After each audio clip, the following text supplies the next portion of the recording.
Hola, vamos a hablar sobre la embriología de la cabeza y el cuello. La cabeza y el cuello vienen del mesodermo de la placa lateral y paraxial que está en la cresta neural y placodas ectodérmicas. El mesodermo paraxial forma somitas y somitómeros, que son componentes membranosos y cartilaginosos del neurocráneo, músculo, dermis y tejido conectivo. La placa lateral forma cartílagos laríngeos como los adenoides y cricoides.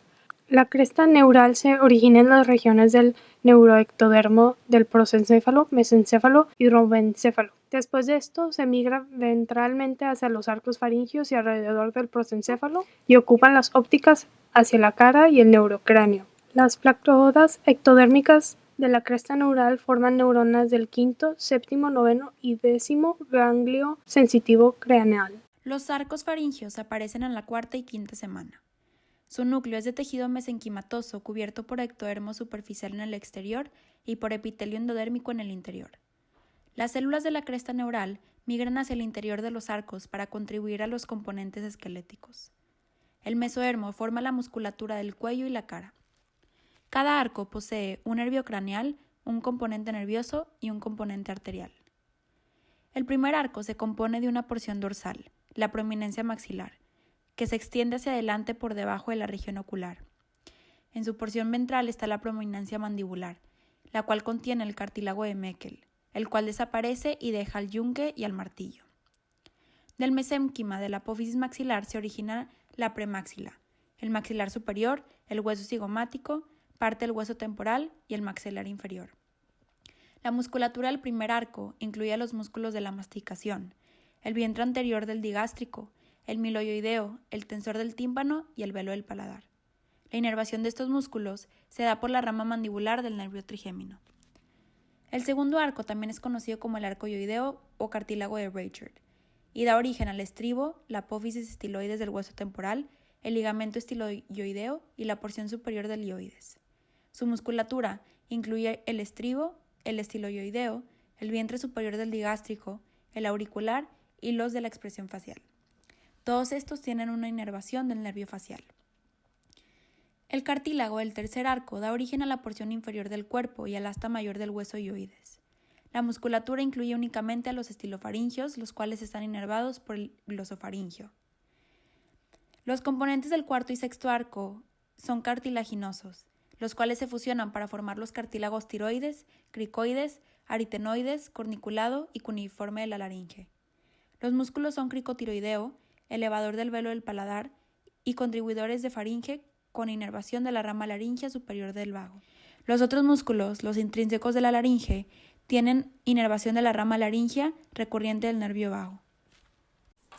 Bolsas faríngeas. Son 4 pares de bolsas que están a lo largo de las paredes laterales de la faringe que penetran la mesénquima circundante hasta las hendiduras externas. Primera bolsa. Forma el receso tubotimpánico y este entra en contacto con el revestimiento epitelial de la primera hendidura faríngea. La porción distal se ensancha para originar a la cavidad timpánica primitiva. Esta después participa en la formación del tímpano y la porción proximal es estrecha y forma la trompa faringotimpánica de Eustaquio.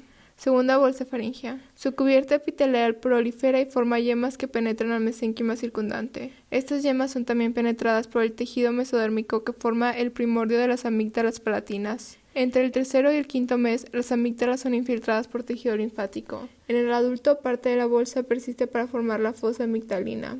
Tercera bolsa faríngea. Tiene un ala dorsal y otra ventral. La región dorsal se diferencia en la glándula paratiroidea inferior y la ventral forma el timo.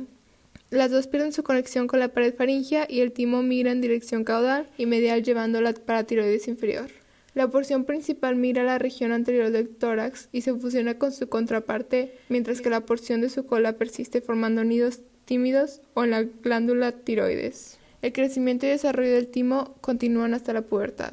Cuarta bolsa faríngea. La región dorsal forma las glándulas paratiroides superiores y ocurre cuando la glándula pierde contacto con la pared de la faringe y se une a la superficie dorsal de la glándula tiroides. La región ventral da origen al cuerpo ultimobranquial que luego se incorpora a la glándula tiroides. Las células del cuerpo ultimobranquial generan las células C o parafoliculares de la glándula tiroides que genera calcitonina, hormona que regula el calcio en la sangre. Hendiduras faríngeas. En la quinta semana, el embrión presenta 4 hendiduras faríngeas.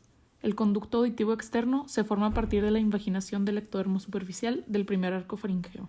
El sobredesarrollo del segundo arco hace que la primera hendidura desaparezca. La proliferación activa del tejido mesenquimatoso del segundo arco lo lleva a superponerse al tercer y cuarto. Se fusiona el borde epicárdico en la parte inferior del cuello, de manera que la segunda, tercera y cuarta hendiduras ya no tienen contacto con el exterior.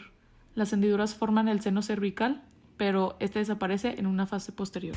La lengua aparece alrededor de la cuarta semana como 2 protuberancias linguales laterales y una protuberancia medial, el tubérculo impar. Las 3 tuberancias originan del primer arco faríngeo. La segunda tuberancia medial, o más bien cúpula o eminencia hipobranquial, se forma por el mesodermo del segundo, tercero y cuarto arco. La tercera tuberancia medial se forma por la porción posterior del cuarto arco. Justo detrás de esta está el orificio laringio. Cuando las protuberancias linguales crecen y éstas rebasan el tubérculo impar y se fusionan y le da origen al cuerpo de la lengua, la inervación sensitiva de esta región es la rama mandibular del nervio trigemio. El surco terminal separa el cuerpo y la lengua del tercio posterior, o la raíz. La raíz le da origen al segundo y tercer y cuarto arco faríngeo y su inervación sensitiva es el nervio glosofaríngeo. El epiglotis y el extremo posterior de la lengua están inervados por el nervio laríngeo superior, que le desarrolla a partir del cuarto arco, y la musculatura de la lengua inervada por el nervio epigloso. Glándula tiroides. La glándula tiroides primero aparece como proliferación en el piso de la faringe entre el tubérculo impar y la cúpula en un lugar que después es indicado como foramen ciego. Después desciende como un divertículo bilobulado por delante del intestino faríngeo. Durante la migración permanece unido con la lengua por medio del conducto tirogloso que después desaparece. Conforme avanza el desarrollo, la glándula tiroides desciende por delante del hueso yoides y los cartílagos laringeos. En la séptima semana es cuando llega a su posición final, enfrente de la tráquea. Aquí también forma un istmo en la línea media y 2 lóbulos laterales, dándole la forma final a la glándula tiroidea. Los tiroides empiezan a funcionar al final del tercer mes, donde se puede ver los folículos con coloides. Las células foliculares producen coloide que sirve como fuente de tiroxina y triodotironina, y las células C son la fuente de calcitonina. Al terminar la cuarta semana aparecen las prominencias faciales, formadas por mesénquima proveniente de la cresta neural y compuestas de manera primordial por el primer par de arcos faringios. Las prominencias maxilares están en posición lateral al estomodeo, mientras las prominencias mandibulares están en posición caudal a esta estructura. La prominencia frontonasal constituye el borde superior del estomodeo. A los lados de la prominencia frontonasal hay engrosamientos de ectodermo superficial llamados placodas nasales que están bajo la influencia inductiva de la porción ventral del prosencéfalo. En la quinta semana, las placodas nasales se invaginan, dando origen a las fosas nasales. También componen una cresta tisular alrededor de cada fosa, formando las prominencias nasales. Dichas prominencias nasales laterales son elevaciones en el borde externo, y las prominencias nasales mediales son elevaciones en el borde interno. Las prominencias maxilares siguen creciendo durante las próximas 2 semanas en dirección medial, comprimiendo así las prominencias nasales mediales hacia la línea media. Después de esto, la hendidura entre la prominencia nasal medial y la maxilar desaparece y éstas se fusionan, formando el labio superior a partir de las 2 prominencias nasales mediales y los 2 maxilares. Las prominencias nasales laterales no intervienen en la formación del labio superior. El labio inferior y la mandíbula se integran a partir de las prominencias mandibulares, las cuales se fusionan en la línea media. En un principio, el surco nasolagrimal separa las 2 prominencias maxilares y las nasales laterales. El ectodermo del piso del surco nasolagrimal forma un cordón epitelial que se separa del ectodermo suprayacente, que al canalizarse, este cordón origina el conducto nasolagrimal. El extremo superior de este conducto se ensancha y produce el saco lagrimal. Cuando el cordón se desprende, las prominencias maxilares y nasales laterales se fusionan, de forma que el conducto nasolagrimal se dirige desde el ángulo medial del ojo hasta el meato inferior de la cavidad nasal. Las prominencias maxilares crecen formando las mejillas y los maxilares. La nariz se forma a partir de 5 prominencias faciales. La prominencia frontonasal da origen al puente, las prominencias nasales mediales fusionadas forman el dorso y la punta, y las prominencias nasales laterales forman los lados o alas. Segmento intermaxilar. El segmento intermaxilar se forma a consecuencia del crecimiento medial de las prominencias maxilares, donde se fusionan 2 prominencias nasales mediales, no solamente en la superficie, sino a nivel más profundo. Está compuesto por el componente labial, que forma el filtrum del labio superior, el componente maxilar superior, que tiene los 4 dientes incisivos, y el componente palatino, que forma el paladar primario triangular. Y este guarda continuidad con la porción rostral del tabique nasal. Paladar. Palatogénesis es el proceso mediante el cual se genera un paladar íntegro y funcional.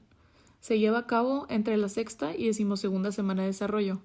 Se crea a partir de 3 primordios separados que después se fusionan. El primero es un paladar primario, una pequeña prominencia que se encuentra en la cara posterior del segmento intermaxilar, que contribuye a la formación de una pequeña parte del paladar localizada a nivel de los dientes incisivos. Las siguientes dos son 2 crestas palatinas, en la que su integración forma el paladar secundario. Son prominencias mesenquimáticas, se encuentran en la cara posterior de cada prominencia maxilar, a los lados de la lengua en formación, y los compuestos por células mesenquimáticas procedientes de mesodermo y cresta neural. En la 7ª semana, las crestas palatinas crecen y cambian de posición vertical a horizontal. Las dos hacen contacto en línea media y se fusionan. A esto se le llama elevación de las crestas palatinas, y esto depende de factores extrínsecos e intrínsecos. Uno de los factores extrínsecos es el movimiento de las estructuras anatómicas adyacentes, por ejemplo, el crecimiento de la mandíbula. Y entre los factores intrínsecos se encuentran la regulación de la proliferación celular, el control de la polaridad celular y los niveles altos de ácido hialurónico dentro de la matriz extracelular de las crestas palatinas. La fusión de las crestas palatinas depende de la expresión del factor de crecimiento transformante B3. El paladar definitivo se constituye por la fusión del paladar primario con el paladar secundario. Esto determina la separación de la cavidad oral y nasal. El agujero incisivo es el límite entre el paladar primario y el secundario. Fosas nasales. En la 6ª semana las fosetas nasales se profundizan por efecto del crecimiento de las prominencias nasales circundantes y su penetración hacia el mesenquima subyacente. La membrana oronasal separa las fosetas de la cavidad oral primitiva por medio de las coronas primitivas, o orificios. Las coronas se encuentran a cada lado de la línea media detrás del paladar primario. Cuando se forma el paladar secundario y el desarrollo de las fosas nasales primitivas, las coronas definitivas se encuentran en la unión de la cavidad nasal y la faringe. Los senos paranasales se forman como divertículos en la pared nasal lateral hasta el interior de los huesos maxilar, etmoides, frontal y esfenoides. Llegan a su dimensión máxima durante la pubertad.